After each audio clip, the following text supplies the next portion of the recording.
Wow. That's right, man. That's the new show called Unprotected Sets that airs Fridays 11 p.m. on Epix, EPIX. We have, and if you're really blown away by the content of that comedy, it fails in comparison to the executive producer who's sitting here with us today and some of the things that she said through her comedy that's done stirred it up. She's here with us back again on the show, the one and only Wanda Sykes. Wanda! Yes. What have we come to, what is this show? What is this show? What is this? It's comedy, man. Yeah, we went out and we found a bunch of comics who were like right there, but just need a little extra, exposure to get them on. And yeah, we went all across the country and found these comics and we put them on. But we also like go behind the scenes, so you get to find out a little bit more about them because we interview them too. Yeah, so we talk about their stories and all. Yeah. Do all comedians have like because they're paid to get up on stage and make us feel good, and make us laugh at things? But it seems like all comedians have real dark stories. Right. Yeah. Pretty much. Pretty much? Pretty Okay. much. Yeah, pretty okay. much. My story, it really isn't that dark. I just always like making people laugh from a kid. So I think it's there. Some people, some comics that they just enjoy it. They feed off of that. Like I need it. It's a drug for me. I've always been like this since I was a kid. And then you have some other comics who they do just have some dark stories. Like this one dude, he aired like 2 weeks ago, Raul Sanchez. His story is like, it's such a good American story because he undocumented Mexican, right? Undocumented. Been living here years, and after 9/11, he joined the military because he said he wanted to go, defend the country, to fight, and then became a citizen. But when he came back, like most of our vets, deeply depressed, and suicidal, and he saw a billboard that said, stand up, advertising at the club, and he went by and he said that's the first time he had laughed in like years. And then he started doing stand up, and then he's like one of the funniest guys, man. And his comedy, it just reflects all that pain and all that stuff. Oh, man, I wanted to ask you. Well, that's great because you're giving back to other comics. That's all. That's kind of what we do on this show. Exactly. You know what I mean? Exactly. Give people opportunity. Yep. And it seemed like comedy has been under attack lately, especially with the political climate. Yes. Right. And I know you felt this, right? Then man. I did a show at the Count Basie Theater in Red Bank, New Jersey, right? And I thought I'd be cool. That's in that Bruce Springsteen territory, right? Yeah. Right. I think it's a different area, Wanda. You needed to be closer to Newark. That's where you go. Yeah. What happened? Okay. All right, but about like 12 people got up, started yelling, and walked out. And it was like yelling. Well, yeah, I kind of helped them out too. How did you help? you yelling at them? Get the hell out. Yeah. Okay. But like just yelling at them because they yelling at me like about Trump shit, and I'm like, first of all, I'm a black lesbian. What the fuck are you doing in my show in the first place? Like what? Yeah. You are just proving that you make bad decisions. You voted for Trump, and now you come to my show. What the hell? That's funny. I bet you eat sushi on Mondays too, don't you? Oh, give me the fresh stuff. What the hell? Inconsistency. Awful. So what do you do? I mean, because a lot of people feel like comedy is too Democratic leaning. You know what? It's cool people are Democrats. That's pretty much it. Okay. Conservatives, they have awful comics. They got what? Rich Miller. Nobody understands what the hell he's talking about with his archaic references and stuff.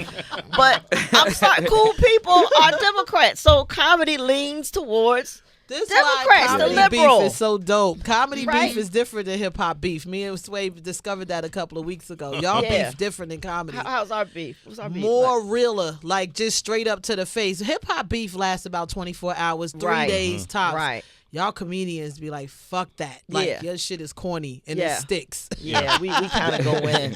Y'all go hard. And I realize comedians don't really have to apologize much. You know what I mean? Oh, no, we don't. We don't. No, I mean, you got to say something awful. I mean, like I don't even know what I could say where I would feel like I have to apologize. Right. But do you ever take advantage of that? Like if you truly believe something and you do want it to hit someone where it's offensive, but because you're a comedian, I could just make it funny. I could get away with it. Exactly. Yeah, that's a good question there. You know what? But me, it's like I'm not mean spirited as a person, so there's only so far I'm gonna go. But I'm not gonna let you, dog me out. So y'all stay out of the whole baby mama. I slept. That's the difference, I guess, too. They just hit more personal. Like, I think the worst thing you can say to a comedian is that you're corny. You exactly. suck. That's the worst thing you can say. Is like, you're not funny. Or steal a joke. Stolen jokes. Or steal a joke. Or accuse somebody of stealing your joke. Yeah. Okay. Wanda Sykes is here. The new show is Unprotected Sets, airing Fridays on Epix at 11 p.m. Mike Hughes. Yo, Wanda Sykes, I think you're cool. Thank you. We talk about politics a lot here on this show, and we had a really engaging conversation this morning about a lot of the current headlines that's happening. And so my question is really inspired by one of our listeners who sent me a tweet just now, and he said that I am just amazed at how things are spun to fit people's narratives. It's JT the Ruler. I'm just amazed how things are spun to fit people's narratives, and the comeback is always we can have conversations to agree or disagree, or let's have civil talk. What he's really getting to is this: individuals say things and normalize behaviors that in traditional norms wouldn't be normalized, and as if that's okay now to talk about things on the fringes, and as if it's okay. And then at the end we say, oh, we can agree, disagree, and we can still be friends. So as a comedic whose job is to bring laughter to people, where do you stand on that? Like, are we now advancing away from we can agree, disagree to be friends because the normalization of certain antics and rhetoric and behavior? Well, the problem is, I mean, we can agree to disagree. You can have that, but the problem is now is that I can't even agree with you because you're not even starting with facts. Yeah. You're coming from a place that's what reality are you living in? I can't even put myself in your shoes or see your position because it's nonsense. Yeah. It's not even truth. It's not even grounded in truth. Falsehood. Yeah. It's all falsehood. So how can I agree to disagree when you're just nuts? It's like there's no so that's like gone away now. That's gone away. You can't even have that you don't want to waste your time. The time in your life to even have this discussion sometimes. That's I get it. Exactly this way. When you saw the Roseanne Barr tweets, where were you and what did you think? I was home. Home, and actually I was sending an email to Bruce Helford, who's the showrunner, to let him know, I was like, oh, damn, it's Monday. That's what I forgot to tell Bruce I'm not going to be there for the first 2 weeks because I was working on this Comedy Central show. And I'm emailing him, and then my phone just started blowing up. I'm like, what the hell? And people sending me stuff like, did you see this? Did you see this? Mm-hmm. And so I looked at it, and I was like, oh, damn. What the hell? Really? Really? Yeah. And I went to my wife, and I showed her this. And I was like, I gotta quit, huh? And she was like, yep, that's pretty much it. Damn. Yeah. So and I reached out to Bruce and to Tom Werner, who were the EPs on the show, and I told them, and it was just crickets. And I know they was probably scrambling around trying to figure out how to not fix it, but what repercussions going to be. Yeah. And I was like, I can't be waiting around for this. So that's when I just went on, just on Twitter and just said, I'm not going to be a part of the show. That's interesting because some folks might think, like, if you're working around somebody, like if I have a political opinion that these guys don't agree with, they're still going to come to work and get that check. But in this case, it was beyond bigger than that. It was bigger than that. I couldn't go get that check. It's bigger than that. I was like, because that would just say so much about me. Yeah. Like I got a price tag. And it just not. Yeah. Well, Wanda Sykes, ladies and gentlemen. Wanda Sykes. I like that, though. I'm that type, too. I'll walk away. Yeah, you got to walk away sometimes. You got to walk away for what you believe in. You obviously don't communicate with her or anybody from the cast, do you? No, actually, I'm still in touch with like Bruce and Sarah. Sarah will call me every now and then and ask me about something. Like, hey, what you think about this? So, right. Okay. Yeah. I was going to ask you about that. You're speaking about Sarah Gilbert, who's brilliant, by the way, in terms of everything that she's done. But, Wanda, does it fall, like, maybe in order? Say if that tweet came from, maybe a reoccurring actor on the show. Was it different because it actually came from Roseanne? Absolutely. Got it. Okay. Absolutely. Because I was just wondering, would your position have been different? Would you have quit if it would come from a reoccurring character on the show? That a character just wouldn't occur anymore. You know what I'm saying? That character just wouldn't have been back. Gone. Yeah, that right. character, we would have just written that character out. Because it came from but it came from the head. Yeah. Okay. And she is that show. Wanda, we had Malcolm Jamal Warner here the other day, and he spoke about his experience on Malcolm and Eddie, and he later went on to say that he wasn't happy with the sort of huckabuck comedy that he was trying to avoid doing because of the Cosby Show's legacy and what the standard that it had set. So when you're a writer behind the scenes, because he knew there were only so many battles he could fight with the network, and then some he just had to take an L on. So when you're a writer of a show, do you have authority because you're the one creating the tone of whatever's going to be, laughed about, joked about, spoken about? Do you have some say-so in saying, you know what, I'd rather start going in this direction as opposed to the actor? Absolutely. I mean, as you know, we have to protect ourselves, and actors are in a different position than writers. We can say, look, I'm just not gonna write that. If they say, well, we kind of like a little bit more, this way, then you could just say, well, why does the character have to do that? Why would the character? That doesn't seem real to me. And that's the problem with those shows. When they feel hucklebuck, it's because that's exactly how they were written. We have such rich characters. Like you look at like a movie like Fridays. Yeah. That's not hucklebuck. That's just straight up comedy, funny, because they feel like authentic, real life. Yep. And that's different. But when you put that real life in the wrong hands, the way they interpret it, they can just jack us up. They jack you up. So with no context or anything. No context or anything, right. All right, Wanda Sykes is here. Unprotected Sets. It's the name of the new show on Epix, Fridays at 11 p.m. OQ's been dying to ask you this question. Wanda, I was just curious because piggybacking off of DB, we mentioned Bill Cosby and whatnot, and it's been like 15 years since you had that awkward, exchange at the Emmys. I'm just curious as to what are your thoughts on everything that's transpired with him since then, ultimately, leading to his incarceration. Well, looks like I won that one, huh? Wow. Finish him. You want to respond, Bill Cosby? Mr. Cosby, you got anything to say? Get out of here. I won that one. Hey, you can't be sitting up there all high and mighty, and you got some dirt, glass houses, Yeah, and I don't know. It's the thing though. It was so known in the comedy community too.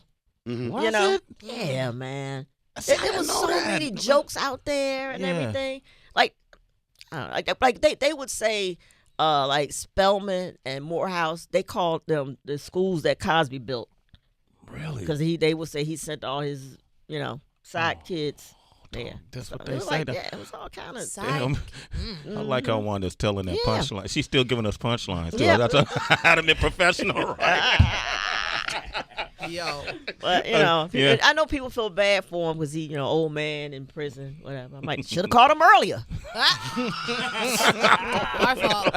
He'd be free by now. But, right? Should have called him earlier.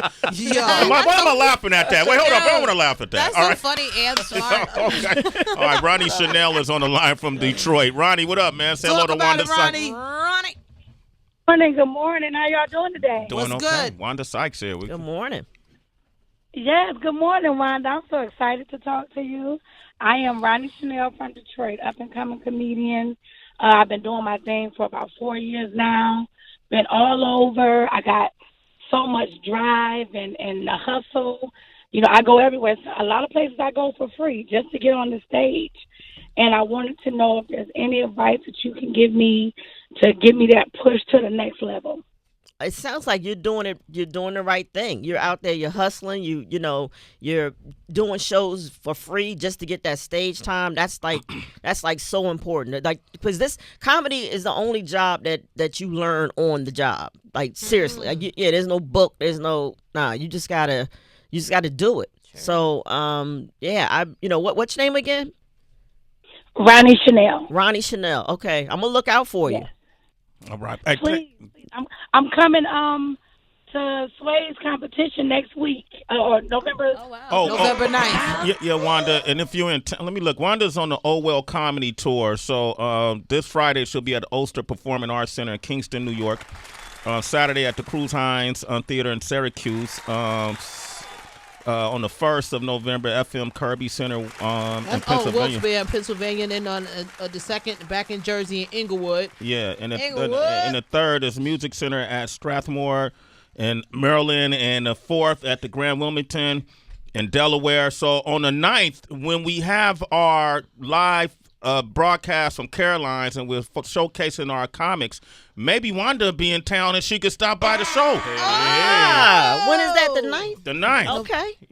Let me see if I'll be in town. I like that. But for real, if I'm in town, I would definitely will come by. That's fire. Okay, because I was looking in your eyes, because sometimes we could say it and then I'll check No, this. I don't do that. Yeah. Wanda. Yeah, I don't do that. Oh, If I would go, man, I ain't coming to that shit. Fuck your show.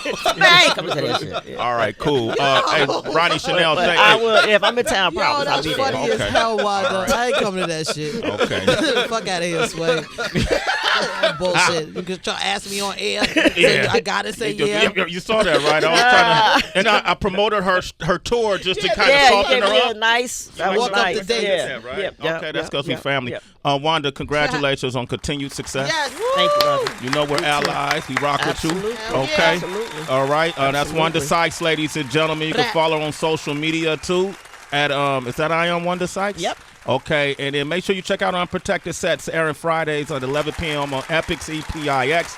Up next, we got the son of a king, Diggy Simmons, the son of Run from Run DMC. You want to talk with him? 888-742-3345.